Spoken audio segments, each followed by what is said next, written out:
Kembali di Anies Pagi, pemirsa, seorang warga negara Italia terancam dideportasi usai melawan petugas Satlantas Polresta Denpasar. Pelaku marah ditilang polisi akibat tidak menggunakan helm saat berkendara.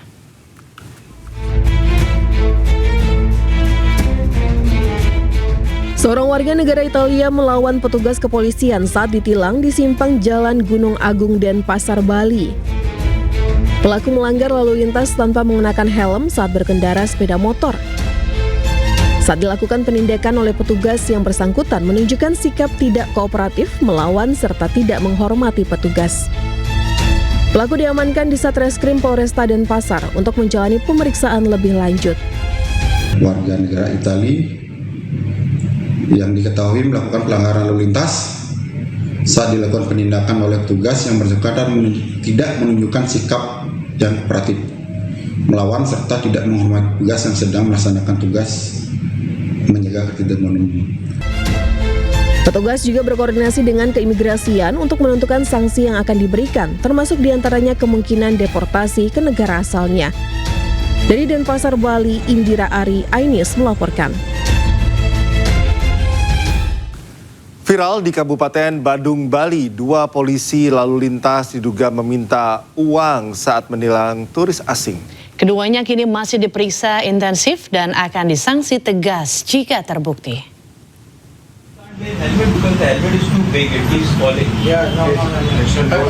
Inilah video viral saat 2 polisi lalu lintas menilang pelanggaran lalu lintas turis asing yang mengendarai sepeda motor. Oknum polisi tersebut mengatakan denda yang dikenakan sebesar Rp500.000. Namun belum menerima uang, oknum polisi yang lain menyadari jika kejadian tersebut direkam hingga momen tersebut terputus. We leave tomorrow.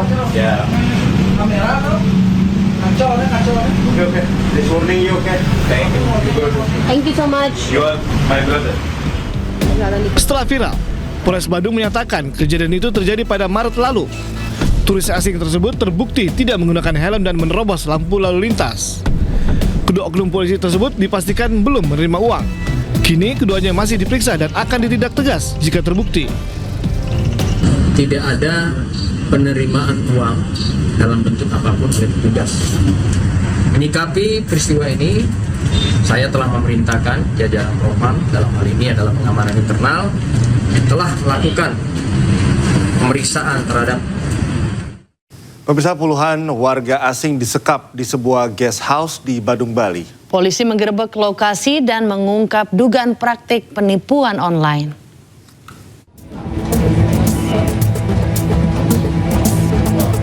Tim gabungan Polresta Denpasar dan Polsek Kuta mendobrak sebuah guest house di Kedongan, Badung, Bali. Penggerebekan berawal dari laporan Kedutaan Besar Filipina di Jakarta tentang warganya yang diduga hilang dan disekap. Saat pintu dibuka, polisi dikejutkan dengan temuan puluhan warga asing di dalam ruangan tertutup. Total 27 orang asal Filipina dan Kenya serta 3 warga Indonesia langsung dievakuasi. Sebagian tidak memiliki paspor dan diduga tak bisa bebas keluar masuk lokasi. Menurut polisi, pelaku menyulap kamar-kamar tempat mereka disekap menjadi ruang kerja tertutup. Kini polisi memburu pihak yang diduga mengendalikan praktek penipuan online oleh WNA tersebut. Sementara korban masih didata untuk mengungkap jaringan yang lebih luas. Dari Denpasar, Bali, Indira Ari, iNews melaporkan.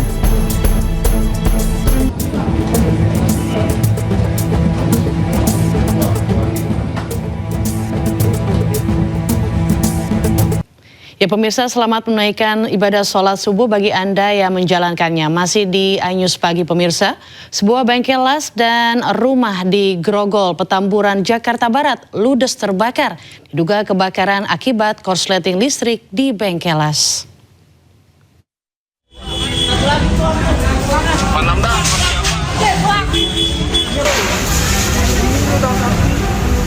Petugas pemadam kebakaran berjibaku memadamkan api yang membakar sebuah gudang yang dijadikan bengkel las di Jalan Jelambar Sakti, Grogol, Petamburan, Jakarta Barat. Api yang terus membesar merambat ke sebuah rumah warga yang berada di sebelahnya.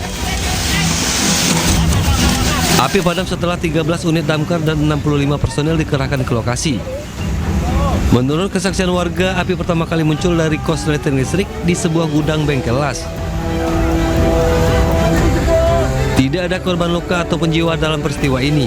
Kerugian materi ditaksir mencapai ratusan juta rupiah.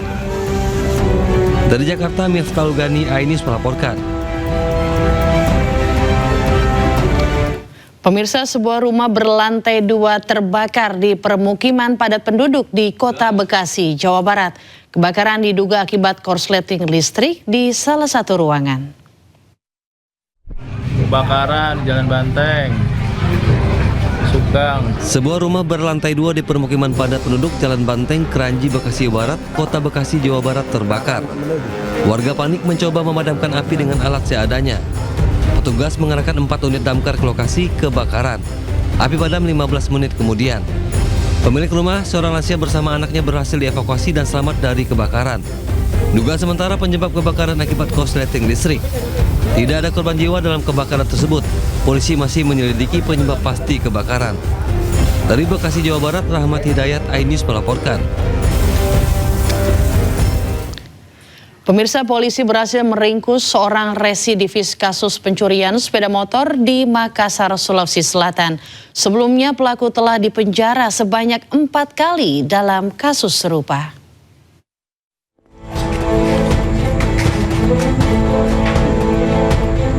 Murdiono alias Nono, 23 tahun, yang merupakan residivis kasus pencurian, kembali diringkus tim Resmob Polsek Panakukang.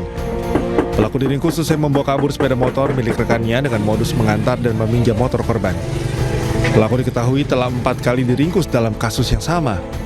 Setelah dilakukan penyelidikan, polisi berhasil mengamankan pelaku di salah satu rumah kerabatnya di wilayah Moncongloe, Kabupaten Maros, Sulawesi Selatan. Dari hasil pengembangan dan penggeledahan, polisi juga menemukan sejumlah barang bukti. Penangkapan terhadap terduga pelaku tindak pidana penggelapan. Dalam hal ini kejadiannya pada tanggal 28 April di samping terminal bis di Jalan Pengayoman. Saat ini pelaku beserta seluruh barang bukti telah diamankan di Mapolsek Panakukang guna proses hukum lebih lanjut. Atas perbuatannya, pelaku terancam hukuman maksimal 5 tahun penjara. Di Makassar, Sulawesi Selatan, Muhammad Durbone, iNews melaporkan. Polrestabes Medan berhasil mengamankan ratusan vape narkoba di 2 kamar apartemen yang dijadikan gudang penyimpanan. 2 pelaku diamankan dan 1 pelaku lainnya buron.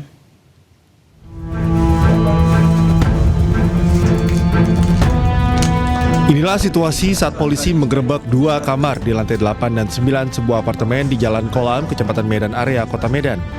Dalam penggerebekan, polisi berhasil mengamankan ratusan vape narkoba dengan beragam jenis di apartemen yang sengaja disewa untuk dijadikan sebagai gudang penyimpanan. Menurut polisi, terdapat 294 vape dengan kandungan narkoba yang disita dari 2 pelaku. Selain vape narkoba, pihaknya juga menemukan 74 butir pil Happy Five dari kamar yang digerebek. Di mana kami ungkap di apartemen Central End di lantai 9 dan hasil pengembangan di kamar di lantai 8. Untuk barang bukti sendiri dapat dilihat langsung kita berhasil amankan sebanyak 294 piece dan 74 Happy Five. Dalam kasus ini, polisi masih mengejar 1 pelaku lainnya yang diketahui berperan sebagai pengendali. 2 pelaku digelandang ke Polrestabes Medan berikut barang bukti untuk nantinya dilakukan proses pengembangan. Dari Medan, Sumatera Utara, Adi Palapa Harahap, iNews melaporkan. Aksi unjuk rasa memperingati Hari Pendidikan Nasional yang digelar ratusan mahasiswa di Jalan Medan Merdeka Selatan, Gambir, Jakarta Pusat berlangsung ricuh. Mahasiswa menyampaikan tuntutan peningkatan akses dan kualitas pendidikan.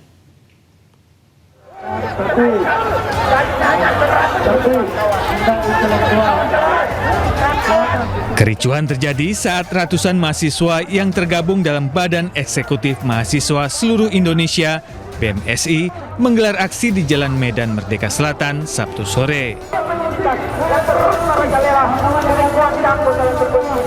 Sejumlah mahasiswa mendorong barikade pagar besi yang dijaga aparat untuk mendekat ke arah Istana Negara. Situasi memanas saat aparat memadamkan ban yang dibakar peserta aksi hingga terjadi saling dorong dan pelemparan benda. Dalam aksi ini, mahasiswa mendorong pemerintah meningkatkan prioritas di sektor pendidikan termasuk akses dan kualitas. Mahasiswa juga meminta evaluasi program makan bergizi gratis agar lebih tepat sasaran. Sementara itu, arus lalu lintas di Jalan Merdeka Selatan sempat dialihkan. Dari Jakarta, Rani Sanjaya, iNews melaporkan. Aksi damai memperingati kembalinya Papua ke pangkuan NKRI pada 1 Mei 2026 diperingati ribuan warga di Nabire dan Mimika. Momentum ini menegaskan komitmen masyarakat dalam menjaga keutuhan negara. Bahwasanya hari ini kami turun datang belakangan. Papua sudah ada dalam mimpi besar Indonesia. Sejak hari itu Ya pemirsa, di Nabire dan Mimika, hari kembalinya Papua ke pangkuan NKRI diperingati secara damai oleh ribuan warga yang tergabung dalam Barisan Merah Putih Republik Indonesia.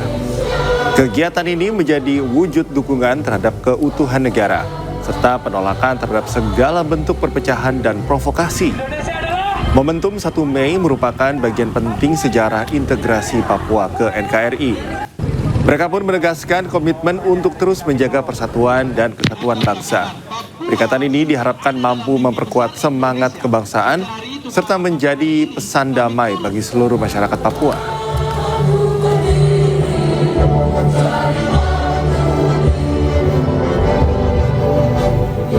Kami dari Lembaga Barisan Merah Putih Republik Indonesia Kabupaten Mimika melakukan kegiatan hari ulang tahun tanggal 1 Mei 2026.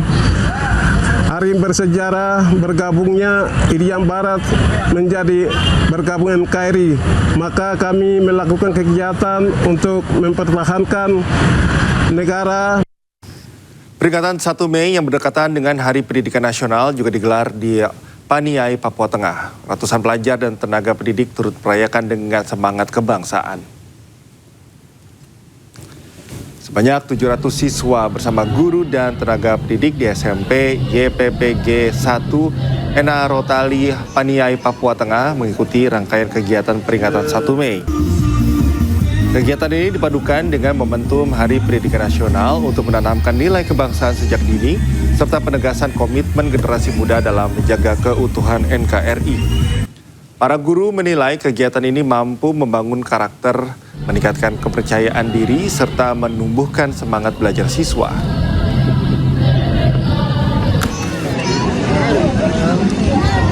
Dan kami SMP PPGI dan kepala sekolah, guru-guru, kami sangat apresiasi buat kegiatan yang kami sudah lakukan di SMP PPGI. Ya, lebih dari 1.000 anggota pramuka mengikuti Patriot Scout Competition 3 yang digelar di Stadion Benteng Reborn, Kota Tangerang. 1.200 peserta Patriot Scout Competition 3 dari berbagai daerah di Indonesia antusias saat menunjukkan keterampilan mereka. Berbagai kategori diperlombakan dalam kompetisi ini, mulai dari kedisiplinan, kerjasama tim, hingga teknik bertahan hidup di alam bebas.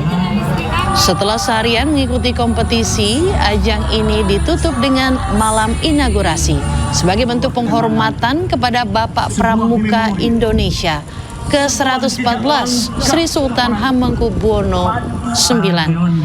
Pemerintah Kota Tangerang berharap kompetisi ini menjadi agenda rutin kepramukaan di Kota Tangerang agar generasi muda Indonesia memiliki jiwa nasionalisme yang kuat. Apresiasi kepada panitia penyelenggara malam inaugurasi Bapak Pramuka Indonesia sekaligus penyelenggaraan Patriot Scout Competition ketiga di Kota Tangerang. Yang mudah-mudahan dengan kegiatan ini kita bisa melahirkan generasi penerus bangsa karena Usai diguyur hujan dengan intensitas tinggi, sebuah tebing setinggi 100 meter menerjang kawasan proyek PLTA Cisokan di kawasan Rongga, Kabupaten Bandung, Jawa Barat. Tak ada korban jiwa dalam peristiwa tersebut.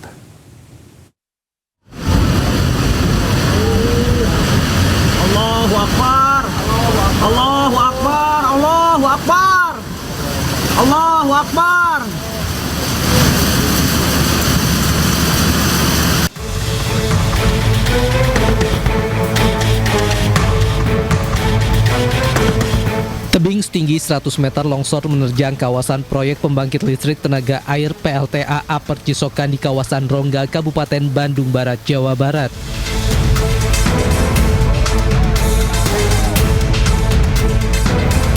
Peristiwa yang terjadi pada 1 Mei 2026 ini tidak menimbulkan korban jiwa karena bertepatan dengan hari buruh sehingga ratusan pekerja proyek tengah libur.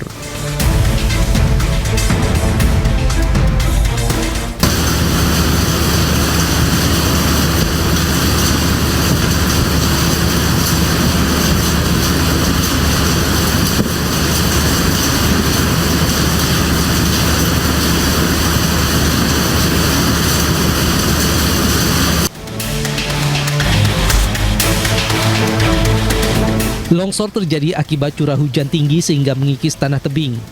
Longsoran diawali dengan guguran tanah di bagian tengah tebing sebelum akhirnya meluas dan menyeret material lain dalam jumlah besar. Aliran material terus bergerak menuruni lereng hingga menutupi terowongan air yang nantinya diperuntukkan mengalirkan air ke turbin.